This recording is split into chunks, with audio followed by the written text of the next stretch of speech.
ನಮ್ಮ ಥೀಮ್ ಪಾರ್ಕಿನ ಬಗ್ಗೆ ಮಾತಾಡುವ ದುಸ್ಥಿತಿ ನಮ್ಮ ಕಾರ್ಕಳಕ್ಕೆ ಪುನಃ ಬರ್ತಾ ಅಂತ ಬಹಳ ಬೇಸರ ಆಗ್ತಾ ಉಂಟು. ನಿಮ್ಗೆ ಗೊತ್ತಿದ್ದಾಗೆ ನಾನು ಬಹಳ ದಿವಸ ಆಯಿತು ಈ ಬಗ್ಗೆ ಏನು ಮಾತಾಡಲಿಲ್ಲ. ಯಾಕಂದರೆ ಕೆಲವರು ಬಾಯಿ ಚಪಲಕ್ಕೆ ಅಥವಾ ಯಾರನ್ನು ಸಂತೋಷ ಪಡಲಿಕ್ಕೆ ಯಾರೋ ಒಬ್ಬ ನಾಯಕನ ಹಿಂದುಗಡೆ ಮಾಡಲಿಕ್ಕೆ ಮಾತಾಡ್ತಾರೆ ಏನೇನು ಬಾಯಿ ಬಂದಾಗೆ. ನಾವು ಮಾತಾಡಿದ್ರೆ ನಮಗೆ ಮತ್ತು ಅವರಿಗೆ ಡಿಫ್ರೆನ್ಸ್ ಇಲ್ಲ. ಆದರೂ ಒಬ್ಬ 100 ಮಾತಾಡುವಾಗ ನಾವು 100 ಮಾತಾಡೋ ಅವಶ್ಯಕತೆ ಇದೆ. ಇವತ್ತು ಸುನೀಲ್ ಕುಮಾರ್ ಕಾರ್ಕಳದ ಸುಳ್ಳಿನ ಸರದಾರ, ಏನೇ ಮಾತಾಡಿ ಸುಳ್ಳು ಮಾತಾಡೋದು, 100 ಸುಳ್ಳನ್ನು 100 ಸಲ ಹೇಳಿ ಸತ್ಯ ಮಾಡೋ ಪ್ರಯತ್ನ ಮಾಡ್ತಾ ಜೀವನ ಪರ್ಯಾಂತ ಬಂದವ. ಆವತ್ತು 2004ರಲ್ಲಿ ಗೋಪಾಲ್ ಭಂಡಾರಿ ಅವರನ್ನು, ಸುಜಾತಾ ಶೆಟ್ಟಿಯನ್ನು ಹೆಬ್ರಿಯ ಗೋಪಾಲ್ ಭಂಡಾರಿಯ ಸಂಬಂಧಿಕರೇ ಕೊಂದಿದ್ದಾರೆ ಅಂತ ಹೇಳಿ ಇಡೀ ಎಲ್ರಿಗೆ ಹೇಳಿ ಆವತ್ತು ಸುಳ್ಳು ಹೇಳಿ ಗೆದ್ದವ ಸುನೀಲ್ ಕುಮಾರ್. ಅದೇ ರೀತಿ ಗಿರಿಜಾ ಭಂಡಾರಿ ಅವರು ಟ್ರಾಕ್ಟರ್ ಹಗರಣ ಮಾಡಿದ ಅಂತ ಹೇಳಿ ಸಹ ಮಾಡಿದವರು ಇದೇ ಸುನೀಲ್ ಕುಮಾರ್. ಇದೆಲ್ಲ ನಿಮ್ಗೆ ಗೊತ್ತಿದೆ. ಅಂತ ಒಂದು ಕೆಟ್ಟ ವ್ಯಕ್ತಿಗಳ ಹತ್ರ ಇವತ್ತು ಪರಶುರಾಮನ್ ಏನಾಯ್ತು, ನಮ್ಮ ಇಡೀ ಸೃಷ್ಟಿಕರ್ತ ನಮ್ಮ ದೇವರಂತೆ ನಾವು ಪೂಜಿಸುವರು. ಇವತ್ತು ಖಾಲಿ ಪರಶುರಾಮನ ಮೂರ್ತಿ ಇರ್ತೇನೆ ಅಂತ ಹೋಗಿದ್ರು ಪರವಾಗಿಲ್ಲ. ಇವ್ರದ್ದು ಎಷ್ಟು ಅಹಂಕಾರ ಅಂದ್ರೆ ನಾವು ಪರಶುರಾಮನನ್ನೇ ಸೃಷ್ಟಿ ಮಾಡಿ ಹೊರಟಿದ್ದೇವೆ ಅಂತ ನಮ್ಮನ್ನು ಎಲ್ಲಿ ಬಿಂಬಿಸ್ಲಿಕ್ಬೋದು. ಆವತ್ತಾಯ್ತು, ಒಂದು ಪ್ರಾಸನ ಆಯ್ತು. ಅದು ಸುಳ್ಳಂತ ನಾನು ಉದಯ ಶೆಟ್ಟಿ ಹೇಳುವುದು ಅಥವಾ ಕಾಂಗ್ರೆಸ್ ಪಕ್ಷ ಕಾರ್ಕಳದ ಹೇಳುವುದು ಅವಶ್ಯಕತೆ ಇಲ್ಲ. ಆದ್ರೆ ಇವತ್ತು ಎಲ್ಲ ಬಿಜೆಪಿಯವರು ಈ ಬಗ್ಗೆ ಮಾತಾಡ್ತಾರೆ, ನಾನು ಹೇಳುವುದಿಲ್ಲ. ಎಲ್ಲ ಪಕ್ಷದಲ್ಲಿ ಒಳ್ಳೆಯವರು ಸಹ ಇರ್ತಾರೆ. ಅವರಲ್ಲಿ ಸುಮಾರು ಜನ ನನಗೆ ಫೋನ್ ಮಾಡಿ ಹೇಳ್ತಾ ಇದ್ದಾರೆ, ಇಲ್ಲ ನಾವು ಬಹಳ ಕೆಟ್ಟ ಕೆಲಸ, ಇಂಥ ದುಷ್ಟ ಕೆಲಸ ಯಾರು ಮಾಡಬಾರ್ದು, ಇದಕ್ಕೆ ನಮ್ಮ ಪಕ್ಷದಿಂದ ಸಹಮತ ಇಲ್ಲ ಇವರಿಗೆ, ಅವ್ರದೇ ಒಂದು ದುಷ್ಟಕೂಟದವರು ಸೇರ್ಕೊಂಡು ಮಾತಾಡ್ತಿದ್ದಾರೆ ರಾಜಕೀಯ ಚಪಲಕ್ಕೋಸ್ಕರ. ನೀವು ಆ ಬಗ್ಗೆ ತಿಳಿಬೇಡಿ. ನೀವೇನಾದ್ರೂ ಹೋರಾಟ ಮಾಡಿ ಒಂದು ಪರಶುರಾಮ ಥೀಮ್ ಪಾರ್ಕ್ ಅನ್ನು ಪುನರಾಗಿ ಪ್ರತಿಷ್ಠಾಪಿಸಿ ನಮ್ಮ ಬೈಲೂರಿಗೆ ಒಂದು ಒಳ್ಳೆಯದಾಗುವಾಗ ಮಾಡಿ ಅಂತ ಅವರೆಲ್ಲ ವಿನಂತಿ ಇದ್ದಿತ್ತು. ಹಾಗೆ ನಮ್ಮ ಪಕ್ಷದಲ್ಲಿ ಒಂದು ಆ ಬಗ್ಗೆ ಒಂದು ಎಲ್ಲರ ಒಂದು ಒಕ್ಕರೆಲ್ಲ ಇದಾಗಿತ್ತು. ಅದಕ್ಕೋಸ್ಕರ ನಾನು ಮೊನ್ನೆ ಕೋರ್ಟಲ್ಲಿ PL ಹಾಕಿದ್ದೆ. PL ಅಂದರೆ ಸಾರ್ವಜನಿಕ ಹಿತಾಸಕ್ತಿ ಅರ್ಜಿ. ಇದನ್ನು ಪುನಃ ಸ್ಥಾಪಿಸಬೇಕು, ಇಲ್ಲಿ ಪುನಃ ಪ್ರವಾಸೋದ್ಯಮ ಬೆಳಿಬೇಕು, ನಮ್ಮ ಕಾರ್ಕಳದ ಒಳ್ಳೆಯದಾಗಬೇಕು, ನಿಜವಾದ ಕಂಚಿನ ಮೂರ್ತಿ ಏನಾಗಬೇಕಂತ ನಾವು ಡಿಸೈಡ್ ಮಾಡಬೇಕಂತೇಳಿ PL ಹಾಕಿದೆ. PL ಹಾಕಿದ ಕೂಡಲೇ ಇವರಿಗೆ ಮೀನನ್ನು ತೆಗೆದು ಮಣ್ಣಿನ ಮೇಲೆ ಹಾಕಿದಾಗೆ ಆಯ್ತು. ಯಾಕಂದ್ರೆ ಇವರಿಗೆ ಜೋಮರದಲ್ಲಿ 1 ವರ್ಷದಿಂದ ಅವನು ಹಾಕ್ಲಿಕ್ಕಾಗಿಲ್ಲ. ಇವರಷ್ಟು ಒಳ್ಳೆಯವರು. ಇವ್ರಿಗೆ ಏನಾದ್ರಲ್ಲಿ ಪರಶುರಾಮನ ಪುನಃ ಮೂರ್ತಿ ಆಗಬೇಕು, ಈ ಕಾರ್ಕಳದ ಒಳ್ಳೆಯದಾಗಬೇಕಂದ್ರೆ ಇವ್ರು ಯಾವತ್ತೂ ಅದನ್ನು PL ಹಾಕ್ತಿದ್ರು. ಇವರು ಹತ್ತರ ನೋಡಿದ್ದೇವೆ ನಾವು. ಇವರು ಟೀಕೆ ಮಾಡೋದು, ಸುಳ್ಳು ಹೇಳುದು, ಇದರಲ್ಲಿ ಸುಳ್ಳು ಇವರ ಮನೆಯದೇವರು. ಇವರೊಬ್ಬರು ಶಾಸಕರು, ಜನರು ಅವರೇ ಗೆಲ್ಲಿಸಿದ್ದಾರೆ. ನಾನು ಸೋತಿದ್ದೇನೆ, ಕಾರ್ಕಳದಲ್ಲಿ ಕಾಂಗ್ರೆಸ್ ಸೋತಿರ್ಬೋದು. ಅದಕ್ಕೋಸ್ಕರ ಶಾಸಕನಾಗಿ ಅವನ ಕೆಲಸ ಏನು ಅದನ್ನು ಮಾಡುವಂತ ಗಮನ ಹರಿಸಬೇಕು. ಅದು ಬಿಟ್ಟು ಯಾರ ಬಗ್ಗೆ ಟೀಕೆ ಮಾಡ್ತಾ ಕೂತ್ಕೊಳ್ಳೋದು. ನಮ್ಮ ಕಾರ್ಕಳ ಸ್ವಾತಂತ್ರ್ಯ ನಂತರ ನಮ್ಮ ಮಾನ್ಯ ವೀರಪ್ಪ ಮೊಯ್ಲಿಯವರು ನಮ್ಗೆ ಗೊತ್ತಿದೆ, ಇವತ್ತು 2 ಜಿಲ್ಲೆಯಲ್ಲಿ ಮೊದಲ ನವೋದಯ ಶಾಲೆ ಆಗಿರೋದು ಹೆಬ್ರಿಯಲ್ಲಿ ಆಗಿದ್ದು. ನವೋದಯ ಶಾಲೆ ಅಂದ್ರೆ 6ರಿಂದ 12ರವರೆಗೆ ಮಕ್ಕಳಿಗೆ ಫ್ರೀ ಎಜುಕೇಶನ್. ಆನಂತರ ಡಿಗ್ರಿ ಕಾಲೇಜ್ ಆಗಿ 2 ಫಸ್ಟ್ ಆಗಿದೆ ಹೆಬ್ರಿಯಲ್ಲಿ, ಮತ್ತೆ ಮಂಜುನಾಥ ಪೈ ಕಾಲೇಜ್ ಆಯಿತು.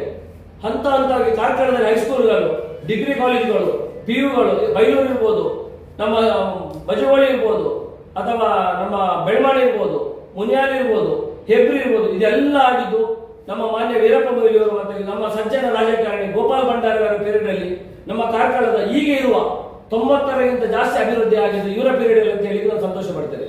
ಯಾಕಂದ್ರೆ ಕೆಲವು ನಾಲಿಗೆ ಹರಡಿ ಬಿಡ್ತಾರೆ. ಸತೀಶ್ ಶೆಟ್ಟಿ ಅಂತ ಮುಟ್ಟುಮಾಡಿ ಒಬ್ಬ ಇದ್ದಾನೆ, ಇಲ್ಲಿ ಮಾವೇರಾಜನ್ ಅಂತ ಕಾರ್ಕಳದ ಅಕ್ರಮ ಕಟ್ಟಡಗಳ ಸರದಾರ. ಅವನು ಸುಳ್ಳು ಹೇಳಿ ಸುಳ್ಳಿನ ಹತ್ರ ಬೆನಿಫಿಟ್ ತಗೊಳ್ಳಿದ್ದು ಅಷ್ಟೇ, ಜನರ ಮನಸ್ಸಿಗೆ ಜನರಿಗೆ ಕೆಲಸ ಮಾಡ್ಲಿಕ್ಕಲ್ಲ ಅಂತ ಕೆಟ್ಟ ಮಾತಾಡ್ತಾರೆ. ನಾನು ಅವರಾಗಿ ಮಾತಾಡಿದ್ರೆ ಅವರಿಗೆ ಡಿಫರೆನ್ಸ್ ಇಲ್ಲ. ಹಾಗೆ ನಾನು ಅವರ ವೈಯಕ್ತಿಕ ಮಾತಾಡೋದಕ್ಕೆ ಅವಶ್ಯಕತೆ ಇಲ್ಲ, ನಾನು ಮಾತಾಡುದಿಲ್ಲ. ನನ್ನ ಸ್ಥಿತಪ್ರಜ್ಞೆ ನನಗೆ ಗೊತ್ತಿಲ್ಲ ಎಲ್ಲಿರ್ಬೇಕಂತ.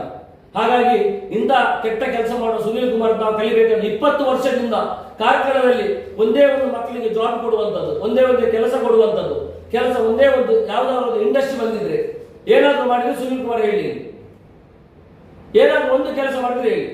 ಖಾಲಿ ರಸ್ತೆಯನ್ನು ಅಗಲ ಮಾಡಿ ಕಮಿಷನ್ ತಿನ್ನುವುದಲ್ಲ.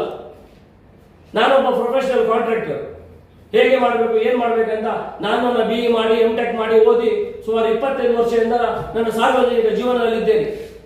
ನನ್ನನ್ನು ಮೆಟ್ಟಬೇಕಂತ 25 ವರ್ಷದಿಂದ ಸುನೀಲ್ ಕುಮಾರ್ ಏನೆಲ್ಲ ಮಾಡಿದ್ದಾರೆ ಅಂತ ನಮ್ಗೆ ಗೊತ್ತಿದೆ. ಅದನ್ನು ನಾನು ಸಮಾಜ ಮುಂದೆ ಹೇಳುವುದಲ್ಲ, ಅದನ್ನು ಎದುರಿಸಿ ಮುಂದೆ ಬಂದರೆ ಮಾತ್ರ ನಾವೊಂದು ಸಮಾಜದಲ್ಲಿ ಇರುವುದು. ಅದನ್ನು ಎದುರಿಸುವ ಶಕ್ತಿ ನನಗೆ ನಾನು ನಂಬಿದ ದೇವರು ಮತ್ತು ನನ್ನ ತಂದೆ ತಾಯಿ ಕೊಡ್ಲಿ ಅಂತ ನಾನು ಆಶಿಸ್ತೇನೆ. ಅದಲ್ಲದೆ ಹೀಗೆ ಬಾಯಿ ಬಂದಾಗೆ ಕಾರ್ಕಳದಲ್ಲಿ ಮಾತಾಡುವ ಪ್ರವೃತ್ತಿ ಕೈಲಾಗಬೇಕು.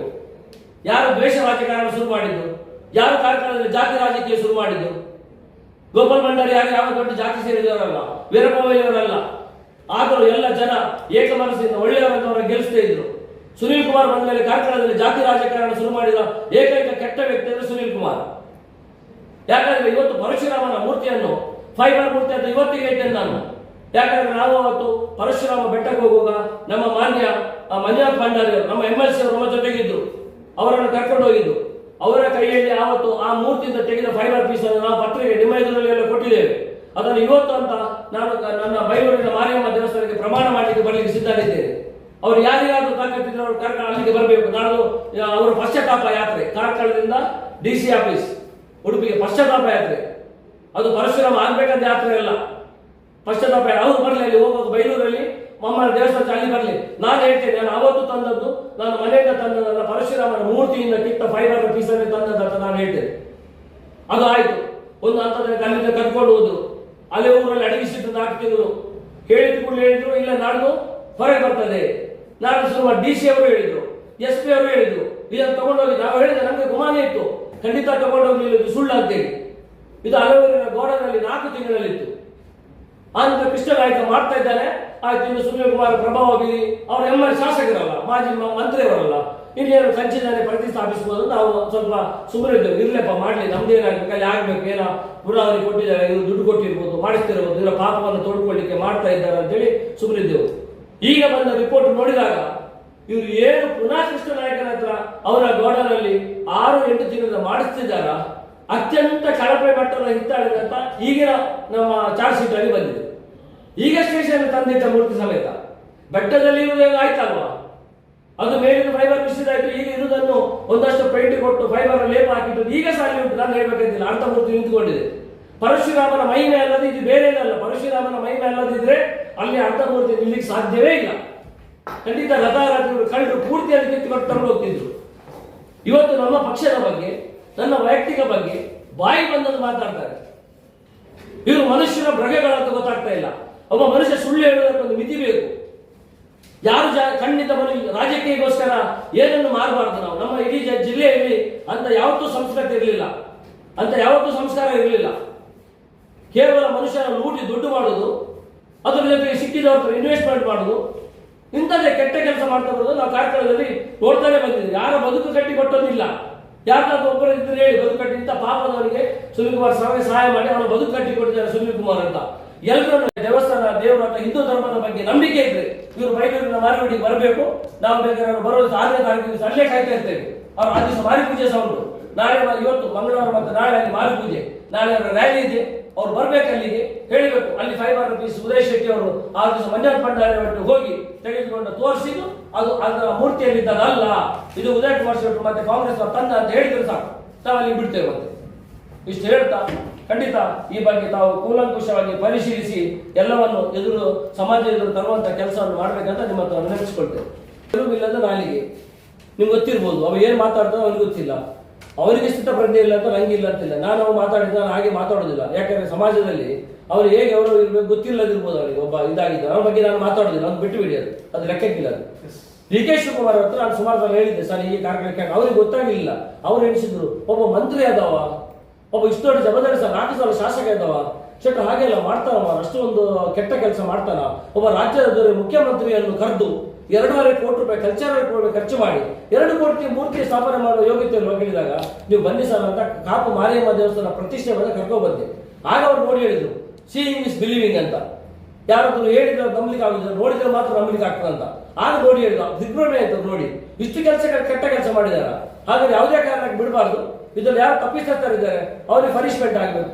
ನಾನು ಹೇಳಿದೆ, ಇದು ಯಾವ ನಿರ್ಮಿತಿ ಕೇಂದ್ರ ಮಾಡಿರ್ಬೋದು, ಮೂರ್ತಿ ಮಾಡಿರೋ ತಪ್ಪಾಗ್ಲಿಕ್ಕಿಲ್ಲ. ಇದು ಸುನೀಲ್ ಕುಮಾರ್ ಚುನಾವಣೆಗೋಸ್ಕರ ಅವರ ವೈಯಕ್ತಿಕ ಹಿತಾಸಕ್ತಿಗೋಸ್ಕರ ಮಾಡಿಸಿದ್ರು. ಯಾಕಂದ್ರೆ ಅವರು ಸುಳ್ಳಿನ ಕಂತೆ ಎಲ್ಲ ಮುರಿದು ಬಿದ್ದಿದೆ. ಅವತ್ತು ಸುಚೇತಾ ಶೆಟ್ಟಿ ಹೇಳಿದ್ರು, ಗೋಪಾಲ್ ಭಟ್ ತಾಯಿ ಹೆಸರು ಹೇಳಿದ್ರು, ವೀರಪ್ಪ ಮೊಯ್ಲಿ ಲಾಟ ಹಿಡ್ಕೊಂಡು ಹುಡುಕಿದ್ರು ನಮ್ಮ ಬಂಡಿ ಮಠದಲ್ಲಿ. ಈಗ ಅದೆಲ್ಲ ಮುಗ್ದ ನಂತರ ಈಗ ದೇವರನ್ನೇ ವಂಚಿಸ್ಲಿಕ್ಕೆ ಹೊರಟಿದ್ದಾರೆ. ಇಂಡಿಯಾದಲ್ಲಿ ಅಲ್ಲ, ಕರ್ನಾಟಕದಲ್ಲಿ ಅಲ್ಲ, ಜಗತ್ತಲ್ಲಿ ಇಷ್ಟು ದೊಡ್ಡ ಒಂದು ಯಾವುದೇ ಧರ್ಮದ ಬಗ್ಗೆ ಅಪಚಾರ ಆಗುವುದು ಎಲ್ಲಿ ಸಹ ಇಲ್ಲ ಅಂತ ನಾನು ಖಡಾಖಂಡಿತವಾಗಿ ಹೇಳ್ತೇನೆ.